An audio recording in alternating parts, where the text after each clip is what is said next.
स्वाध्याय में 5 ग्रंथ पर्याप्त हैं। इसका मतलब यह नहीं समझ लेना कि अलग अलग जो परंपराओं के पवित्र ग्रंथ हैं उन ग्रंथों का हम निषेध कर रहे हैं। हम यह कर रहे हैं कि और जो ग्रंथ हैं ना, वो तो विशेष पात्रता आ जाएगी तब समझ में आएंगे।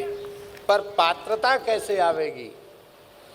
तो श्रीमद् भागवत, श्रीमद् भगवद गीता, श्री रामचरितमानस, श्री भक्तमाल जी और श्री विनय पत्रिका जी, ये 5 ग्रंथ ऐसे हैं जो मनुष्य मात्र को कल्याण का मार्ग दिखाने में समर्थ हैं। इनमें कोई भेद नहीं है, संप्रदाय की खींचतान नहीं है। जीव के परम कल्याण की बात ही इन ग्रंथों में कही गई है। तो या तो रोज थोड़ा थोड़ा स्वाध्याय 5 ग्रंथों का करें। मान लो रोज स्वाध्याय का इतना लंबा अवसर न मिलता हो तो एक बार स्वाध्याय में गीता को रख लें, गीता पूरी हो जाए तो भागवत को रख लें, भागवत पूरी हो जाए तो भक्तमाल को रख लें, भक्तमाल पूरी हो जाए तो रामचरितमानस को ले लें, रामचरितमानस पूरी हो जाए तो विनय पत्रिका को ले लें। दूसरा एक साधन और है कि आपकी जिस किसी संत में श्रद्धा हो, जिसकी वाणी में आपकी श्रद्धा हो, उस संत की वाणी का श्रद्धापूर्वक नित्य श्रवण करें। आजकल यंत्र के माध्यम से वो सुलभ है। हमारे कैलाश जी बैठे हैं यहाँ, खड़े हो जाओ, दर्शन दे दो।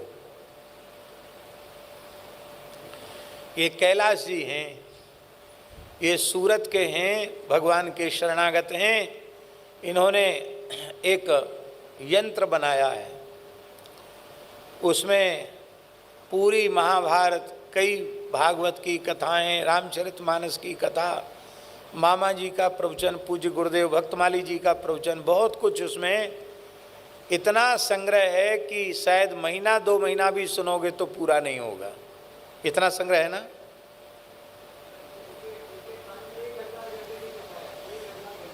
एक 1000 घंटे की कथा है लियो साहब। तो ये तो पक्का हो गया, 1-1 घंटा आप सुनोगे तो 1000 दिन की का सत्संग तो आपको मिल गया। और कितने पद हैं उसमें? 350 भजन कीर्तन है। तो बड़े परिश्रम पूर्वक इन्होंने उसका संयोजन किया है, बनाया है उसको। तो इस प्रकार से यह भी नित्य सत्संग की प्राप्ति का प्रकार हो सकता है। पर स्वाध्याय में कोई न कोई ग्रंथ जरूर रखना चाहिए। हमारे पूज्य गुरुदेव भक्तमाली जी का परमार्थ के पत्र पुष्प नामक एक ग्रंथ है, जो कुछ जिज्ञासुओं को पत्र में उन्होंने लिखा था। उनमें से सत्संग के वाक्य छांट करके वह पुस्तिका तैयार की गई है। बहुत ही अच्छी पुस्तक है। परमार्थ के पत्र पुष्प, एक ग्रंथ से ही पूरा सत्संग मिल जाता है। पंडित श्री बटोही जी झा ने बड़े श्रम पूर्वक दास के प्रवचनों को सुनकर के एक एक प्रवचन का एक एक अंश लिखा है और श्री मलूक प्रवचन सुधा के नाम से उसको प्रकाशित किया है। वो तारीख के हिसाब से है, जनवरी, फरवरी, मार्च, अप्रैल और उनकी महीनों की तारीख के हिसाब से 1 तारीख को एक सत्संग। उन्होंने कहा ये इसलिए किया कि लोग ज़्यादा व्यस्त हैं, तो मान लो 1 जनवरी को कम से कम 1 पेज तो पढ़ लें, 2 जनवरी को दूसरा पेज पढ़ लेंगे।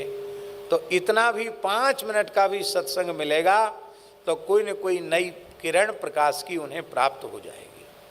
माई मेरे श्याम